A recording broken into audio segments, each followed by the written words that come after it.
Их хүссэн хүнийг эрх мэдэлд бүү ортул гэдэг. Энэ үгний хариултыг биеэрээ мэдрүүлж яваа хүн бол Монгол Ардын Хувьсгалт намын дарга Намбарын Инх баяр. 1992 онд Монголын улс төрд орж ирсэн тэрээр төрийн 3 өндөрлөгийн судалт сухалсан цагаас унах хүртлээр авилга хээл ахуулын үндэс цөөрийг ургац хариунтай тарилангийн талбай болтсон тарьж тордсон гэж үздэг. Энэ тухай хийн хөнгүү гадралах боловч түүний үгийн урлаг тарих угаалтын арга технологид өнөө хэрн автаж ууссаар төрд шургалсан саврыг нь тасдах боломжийг олохгүй.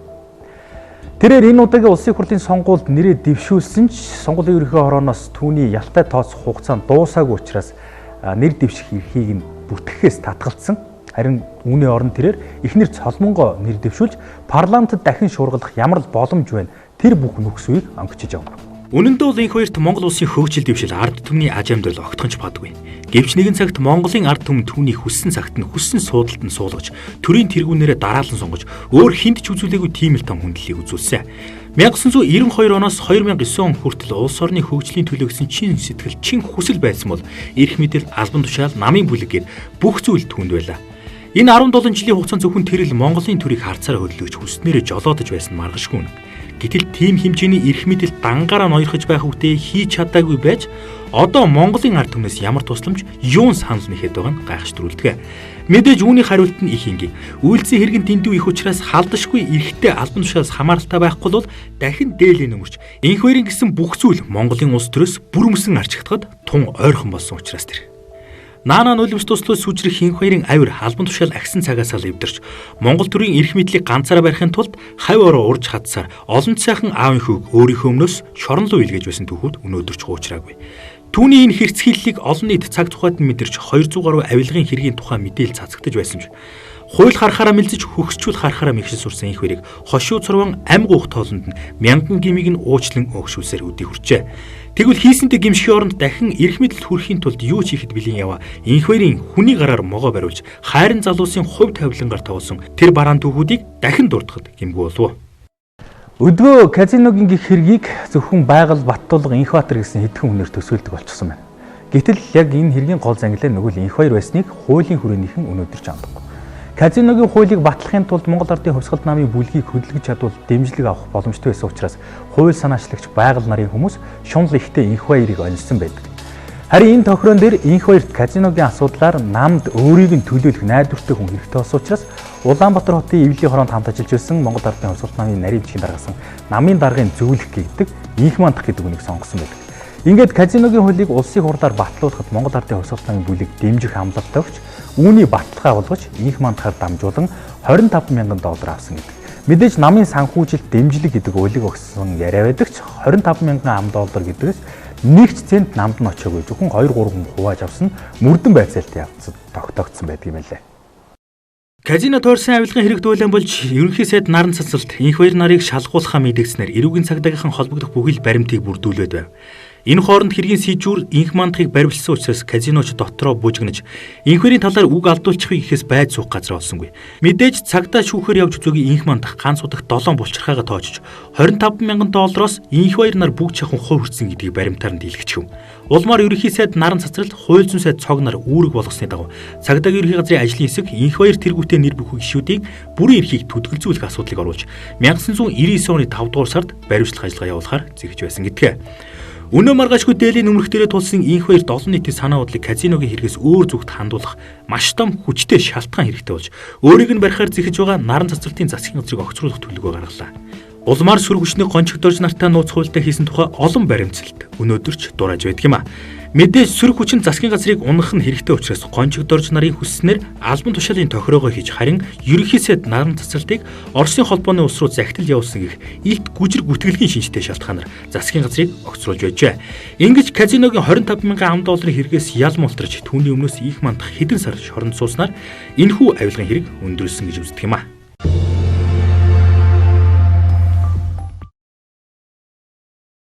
За үзэгчтэй өхөн санаж байгаа Улаан цайм авилгад холбогдсон бас нэг дүүлэнтэй асуудал нь Галийн Баатар ирдэг. Галийн Баатар гэдэг хүний хувьд намын санхүүжилт нэрээр Инх баярт мөнгө олж өгөх гэж үүлээ үзэж. За эцэстээ 4.3 тэрбум төгрөг хувьдаа завшсан болж бусдыг таган чагсан гэдэг эргээр 8 жилийн ял авчихсан. Ялаа эдэлж байх хугацаанд захидлын хүчиж энэ хоёрыг татаж гарах болоогүй юу гэдгийг сануулснаар 3 жил гарan суугаас улдагдж байсныг та бүхэн санаж байгаа. Хүн юм болсон хойно Баатар өөрийг нь татаж гаргахад гоморхож энэ хоёрт мөнгө олж өгөхийн тулд энэ бүхнийг үйлдсэн гэдгээ наранд гарсан хойноч олон нийтэд мэдээлж байна. Энэ тухай одоогийн улсын хурлын гишүүн Яа Отгонбаяр тухайн үед Монгол Ардын хувьсгалт намын нарийн бичгийн дараагаар ажиллаж байхдаа намдаа 100 сая төгрөг авсан гэх баримт олон нийтэд дэлгэгдсэн байдаг лээ. Дараагийн нэг золиосын сүрэн хор. Үйлдвэр худалдааны яамны төрийн нарийн бичгийн дараагаар ажиллаж байсан тэрээр улсын мөнгө шамшигдуулсан хэрэгт холбогдсон даруйдаа хилд авсан. Австрали улсаас оргинол хүссэн ч бүтээгүүд тул хүний газар хэдэн жил тэнэж эцэстээ хэрэгээ хүлээж Монголд ирснээр онгоцны бодлоос баривчлагдж байлаа. Түүний хувьд 1997 оноос эхлэн энэ хоёртой холбогдож байжээ. Тухайн үед Монгол Ардын хувьсгалт намын дэргэд Монголын ардчлан социалист залуучуудын холбоо гихчийг байгуулж анхны ерөнхийлөгчөөр нь улсын хурлын гишүүн асан хүрэл сүх ажиллаж байлаа.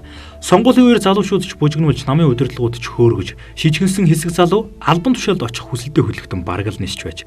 Тэнгэрч тэдний хүслийг харж Монгол Ардын хувьсгалт нам тухайн сонголт үнэмлэхүй ялалт байгуулснаар Монголын ардчлан социалист залуучуудын холбооны залуучууд болох сүрэн хор үйлдвэр худалдааны төрийн нарийн бичгийн дарга, оюундар байгаль орчны яамны газрын дарга, шийлэг дам аялал жуулчлалын газрын дарга, Яа Содбаатар үйлдвэр худалдааны дид сайд, Эрдэнэт барилга хот байгуулалтын дид сайд, Талигач Бадраа гэсэн санхүүгийн зохицуулах хорооны дарга гэд бүгд л өндөр авчээ.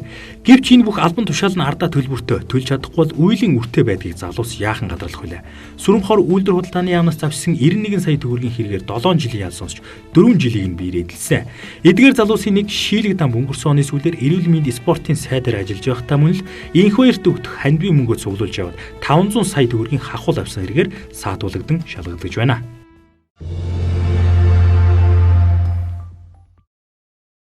За тэгвэл энх хоёрын гар бие оролцсон гэх хүн сонсоод бараг итгэмээргүй хамгийн том лойрын шинжтэй хэрэг нь их өрийн дундаас ашиг унгаасан тэр үйлдэл гэдэг эдийн засаг судлаачид өнөөдрийг хүртэл бичиж ярьдаг юм байлээ. Өрийг бизнес болгож болдгийг худалдаа хөгжлийн банкны хувьчлал болон Чех улсад төлөх өрийг бушнуулаад мэдэрчгсэн байсан энх хоёр их өрийг мөн бизнес болгохоор сэтгэж болоодож Монголын Орос төлөх өр бараг 11.7 тэрбум доллар болж ирсэн учраас энэ бол жинхэнэ том бизнес байсан гэдэг юм байлээ. Өр барагдуулах чиглэлээр мэргэсэн дэлхийн томоохон акулуудын нэг ФАД компани Монголын эрх баригчтай яриа хэлцэл дүрнүүлж эхэлжээ. Манай талаас хилцээрт ордог гол хүмүүсийн нэг нь сангийн сайд улаан байв. Нэлээд хугацаанд үргэлжилсэн энэ хилцээрийн шатанд Монгол улс Оросын холбооны улс төлөх их хүрийн 98% хөнгөлж үлдсэн хувийг нь 2003 онд багтааж төлөхөөр зохиролцжээ. Ингэж бүх тохироо хийгсний дараа манай талаас нарийн тооцоо шилгүү бүдүүн тоймор 250 сая $. Чехийн обходны банк руу шилжүүлсэн байдаг. Улсын хамаг нөөцөө шавхсан их хоёр Анхомайнсын Фридландаас өндөр хүүтэй зээлсэн 50 сая $-ыг хүртэл хамруулсан гэх яриач байдаг. Их хүрийг тэгэлсэн баярыг Монгол сүрдүүлэнтээ тэмдэглэж байх зур Оросууд олон улсын валютын санд Монгол улсаас 200 сая $, авч асуудлыг нэг мөр тэгэлсэн гэж мэдээлсэн байдаг. Харин олон улсын валютын сангийн Монгол дахь төлөөлөгчийн газар Монгол улсын засгийн газраас гаргасан 250 сая сүлдсэн 50 сая $-ын гаргалгаа тооцоо хийх шаардсан ч ямар ч хариу авч чадаагүй нэ. 50 сая $, гэдэг бол тухайн үед Монголд гаднаас үзүүлдэг зээл тусламжийн 3.1% байсан учраас учрыг төлгөр алгуулсан мөнгөний сургийг гаргах гэж олон улсын валютын сан, Дэлхийн банк, Азийн хөгжлийн банк нилээд оролцсон ч мэдэж чадсангүй. Гэтэл гадны өр төлбөрийн асуудлаас өмнөхөн хувьчлагдсан худалдаа хөгжлийн банкны хувийн валютын данс руу энэхүү 50 сая төгрөг гинт орж ирээд учрыг төлгөр мөн л алгуулжээ. Хамгийн сонирхолтой нь 2000-аас 2004 онд энх хоёрын засгийн газрын үед их хүрийн үлдэгдэл 2% төлж барагдуулахаар 250 сая $, шилжүүлсэн тухай мэдээлэл олон улсын байгууллагуудаар шалгахтад өнгөрсөн ч энэ оны 2 дугаар сарын 29-нд ерөнхий сайд сайхан билег их хүрийн үлдэгдэл болох 3.2 сая $-ыг барагдуулсан тухай алтан бичгийг Оросын холбооны улсын тал шилжүүлж мөн л их хүрийг бүрэн төлж дууслаа хэмээн баг шиг баяр тэмдэглээд өнгөрсөн. Тэгвэл энэ үйл явц энх хоёрын засгийн газрын үед их хүрийн үлдэгдлийг барагдуулахаар шилжүүлсэн мөнгөний нэлээд хэсэг нь эзэнтэй хүрээгүй давхар гэрчилж байна.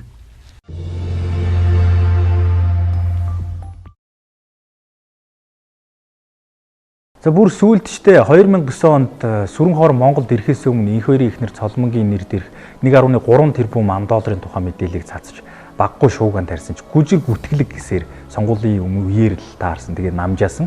Тэгвэл өнгөрсөн 7 хоногоос эхлэн өргөө зочдууд л Улаанбаатар 50 сонингоос өөр хөрөнгөгүй гэдэг үндэслэлээр ял авч ирсэн энх хоёр Цолмон нарын офшор бүсдэх нууц хөрөнгийн тухай мэдээлэл гадаадын сахим хэвлэлүүдэд тавигдаад эхэлсэн байх юм а.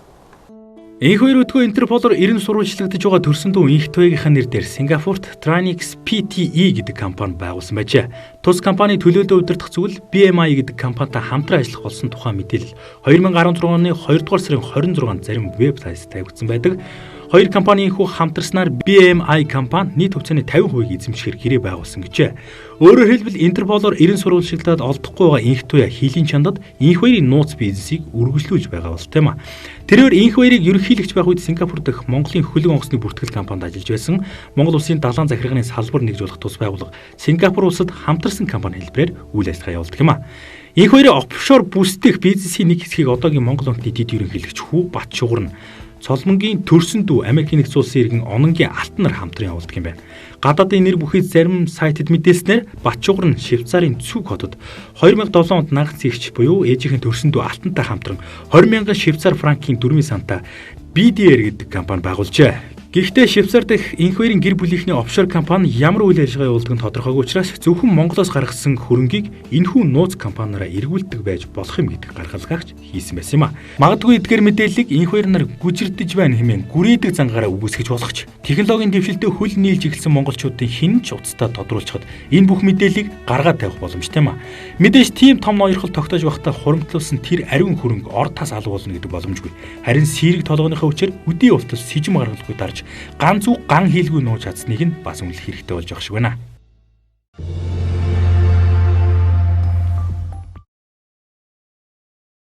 Их сансан газар 9 шин хоосон хондгийн үлгэрээр эрх мэдэл рүүгээ иргэн тэмүүсэн энх хоёр гэдэг хувь улс төрч Монголын төр дахин багтах орон зайг болсныг өөрөө ч бүрэг мэдэрч арга буюу ихнэрээ урдаа барьж улсын хурлын сонгуульд өрсөлдүүлж байна л да.